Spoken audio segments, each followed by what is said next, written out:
Marina Avendaño Reyes, pertenezco a la parroquia de la Inmaculada Concepción de María y estamos dentro de la región número 7.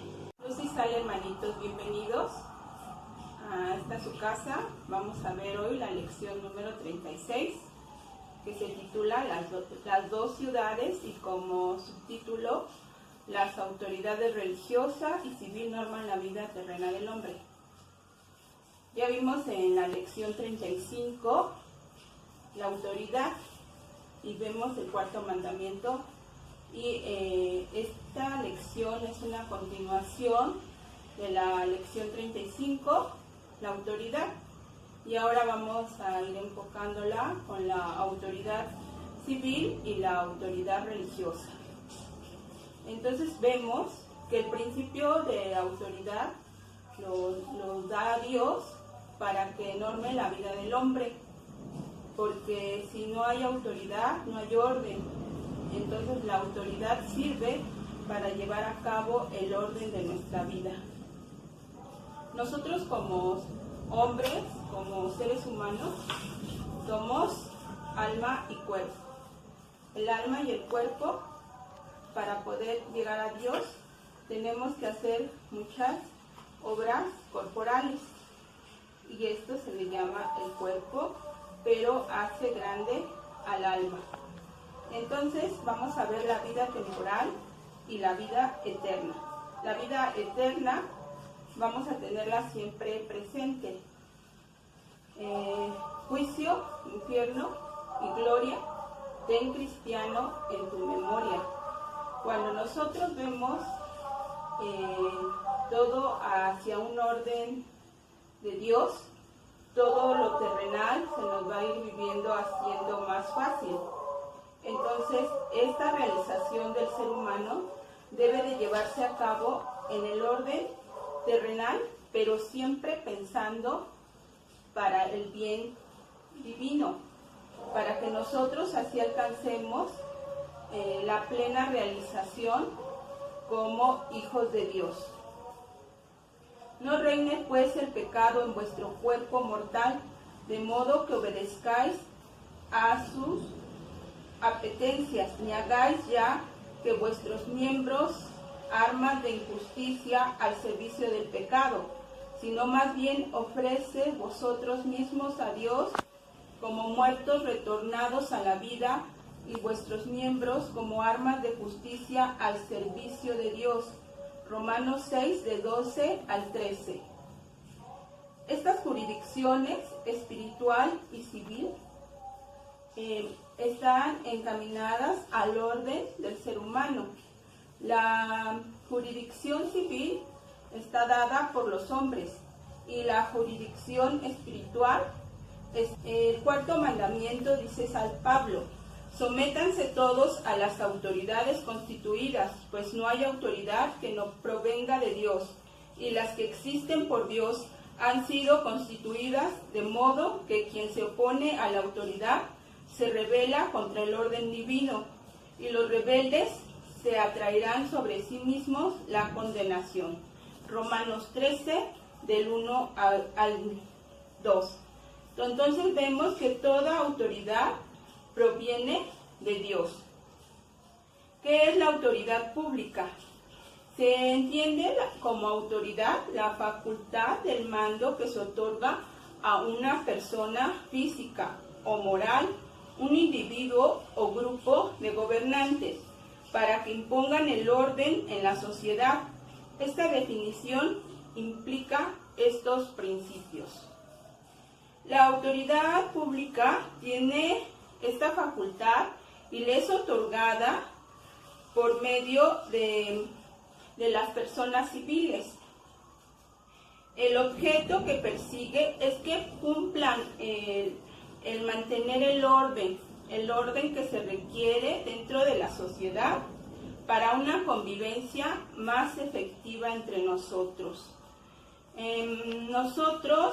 Esto nos lleva al convencimiento de que quien ejerce la autoridad es un servidor del pueblo, representa la autoridad divina ante los hombres y la sociedad. Ahora bien, vamos a ver el apartado ¿qué significa democracia? Demos viene del griego y significa pueblo, y kratos significa fuerza o régimen que otorga el pueblo a alguien. Ahora vamos a ver la diferencia entre masa, pueblo, sociedad y esta sociedad cristiana. Vamos a definir la masa como un grupo de individuos sin orden, sin estabilidad, que es inconsciente y que a lo mejor esta forma de reunión es de una forma involuntaria. Esto sí es el significado de masa. Ahora bien, ¿qué es el pueblo? Es un conjunto de individuos que comparten una cultura, una religión, una historia, un territorio y un gobierno. ¿Y qué es la sociedad? La sociedad es un grupo de personas organizadas con objetivo común, miembros activos y constructivos. Y sabemos que la célula de la sociedad es la familia. Y por último, y como el plus de la sociedad, viene la vida cristiana.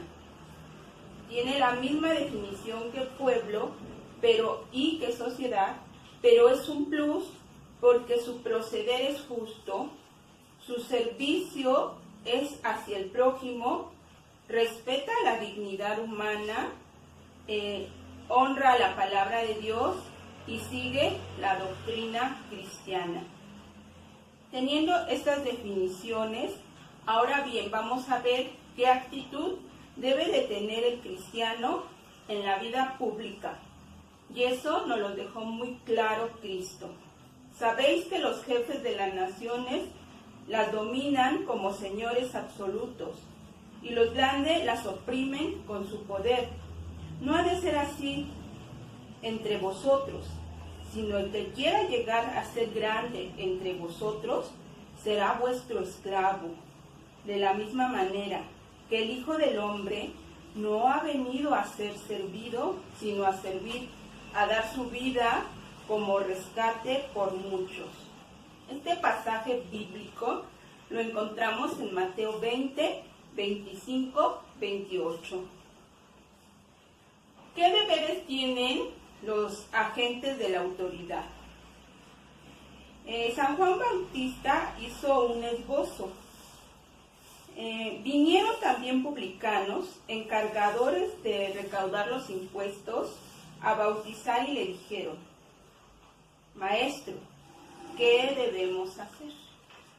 Él les dijo: no exijáis más de lo que os está fijado.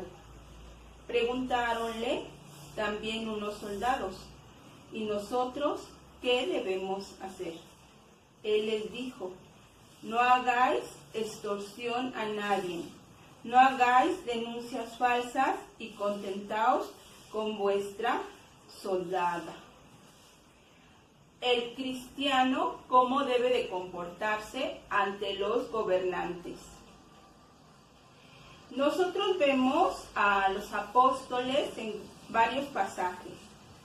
Ante todo, recomiendo que se haga plegarias, oraciones, súplicas y acciones de gracia por todos los hombres, por los reyes y por todos los constituidos en autoridad, para que podamos vivir una vida tranquila, apacible, con toda piedad y dignidad.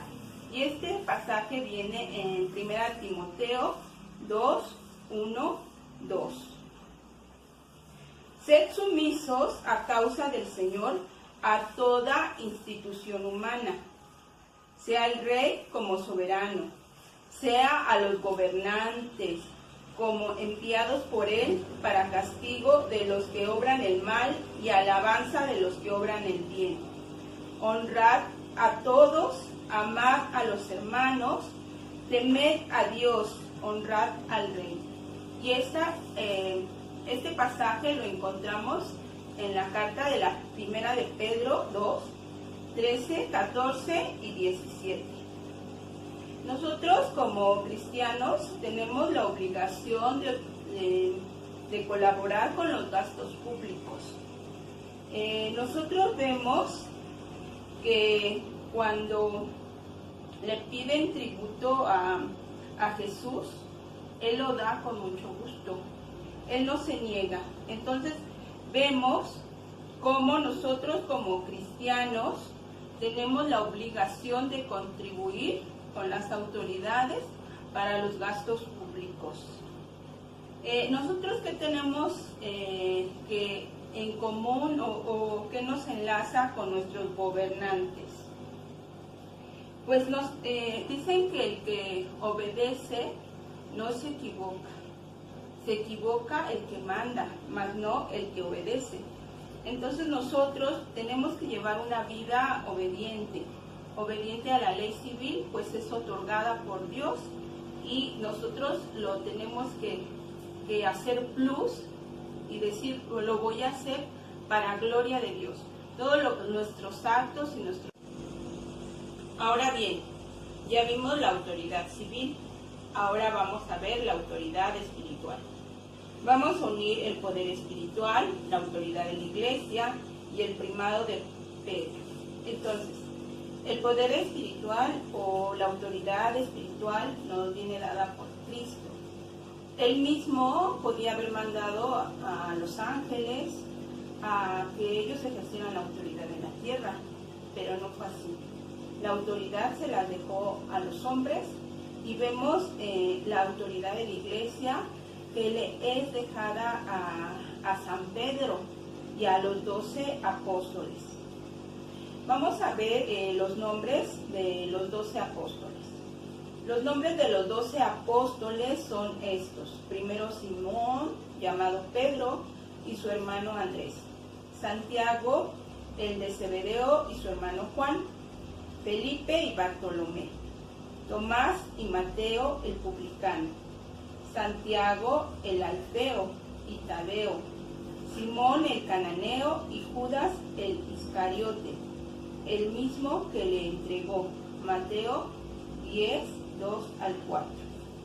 Entonces oraron así: Tú, Señor, que conoces los corazones de todos, muéstranos a cuál de estos dos has elegido para ocupar en el ministerio del apostolado el puesto del que Judas desertó para irse a donde le correspondía.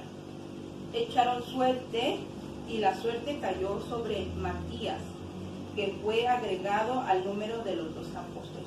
Aquí vemos a Matías agregado a los 11 que estaban, más él serían 12, y vemos la autoridad de Pedro, que fue dada por Cristo, le fue dada por Cristo a Pedro. Y yo a mi vez te digo que tú eres Pedro, y sobre esta piedra edificaré mi iglesia, y las puertas del Hades no prevalecerán contra ella. A ti te daré las llaves del reino de los cielos, y lo que ates en la tierra quedará atado en los cielos, y lo que desates en la tierra quedará desatado en los cielos. Mateo 16, del 18 al 19. Cristo otorga esta autoridad y a su vez Pedro le da su autoridad a sus sucesores, que son los papas. Entonces vemos 2 autoridades, las civiles y la espiritual, o la autoridad eclesial, o también llamada la autoridad de la iglesia, y que estas 2 autoridades no tienen que tener conflicto alguno, tienen que tener acuerdos. Vemos a la iglesia en estos momentos de pandemia, a la que les fue dada ciertas reglas, y la autoridad eclesial, el Papa, lo vemos acatando las reglas civiles, porque estas 2 autoridades tienen que ir encaminadas hacia un mismo fin, el orden y el bien humano. La política, lindero de confusión. Del griego, polis, que es ciudad. Es el arte de gobernar, nos dice aquí en la lección, tomando en consideración que el hombre no puede vivir auténticamente dos vidas ni poseer en verdad dos criterios.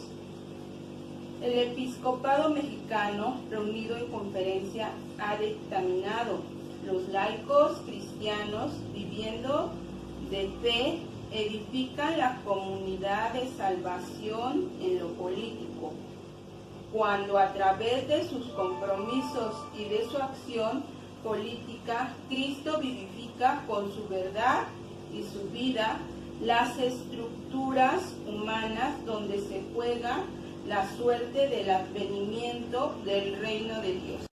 Entonces vemos al cristiano y las dos ciudades, y también podemos ver sus dos amores. Al que ama lo mundano ve hacia su propio yo, al que ama lo celeste, al que ama a Dios, ve hacia la gloria de Dios.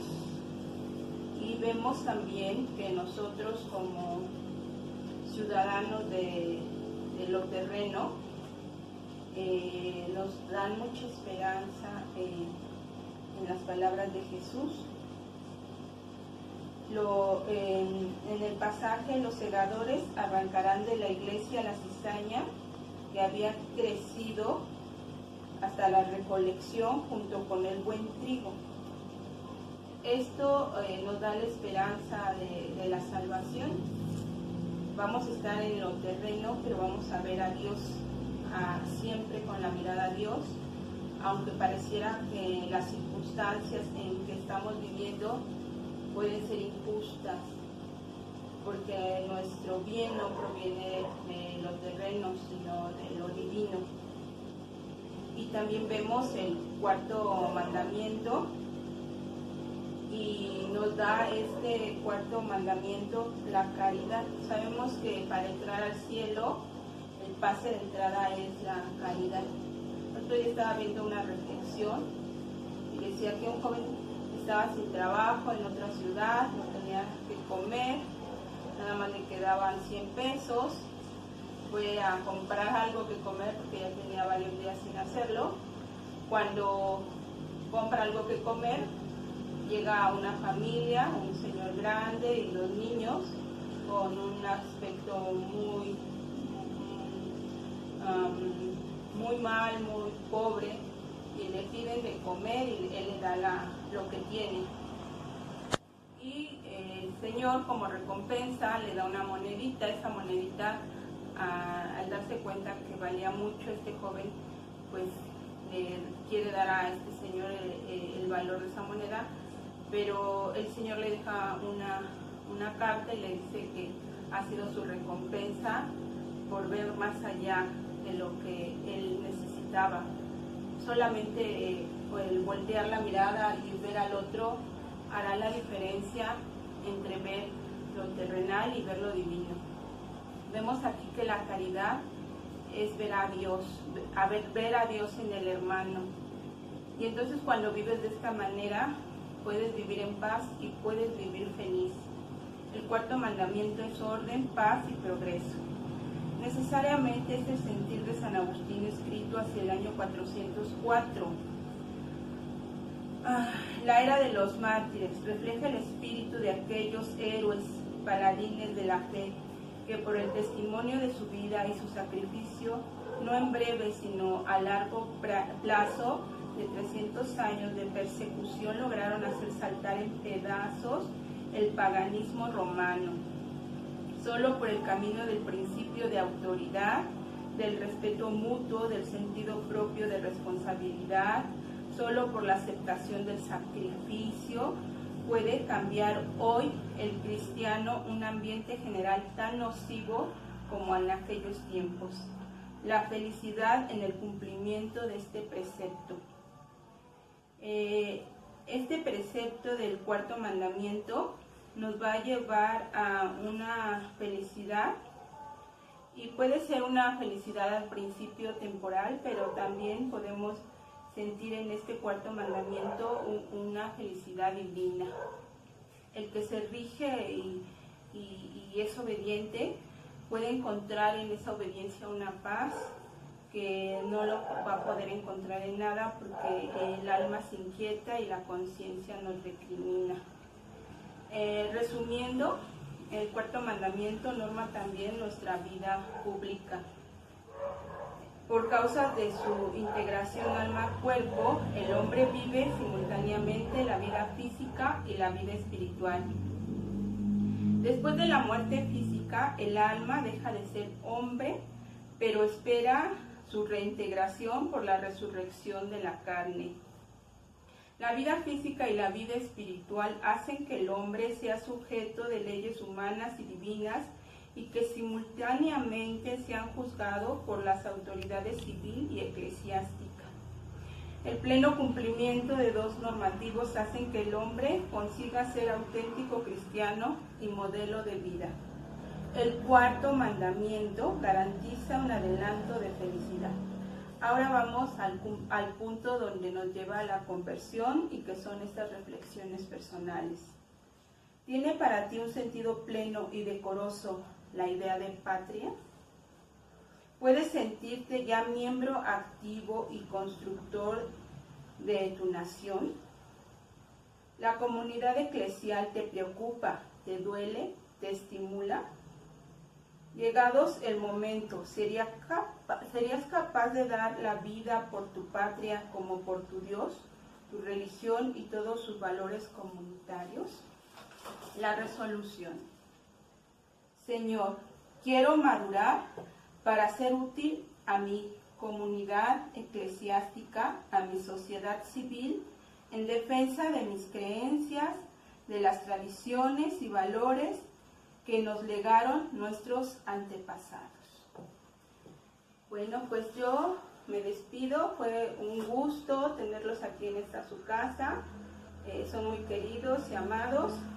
Que Dios los bendiga y le llene su casa, su vida y su familia de bendiciones, de salud, y que encuentren la esperanza a través de las promesas de nuestro Señor Jesucristo. Amén.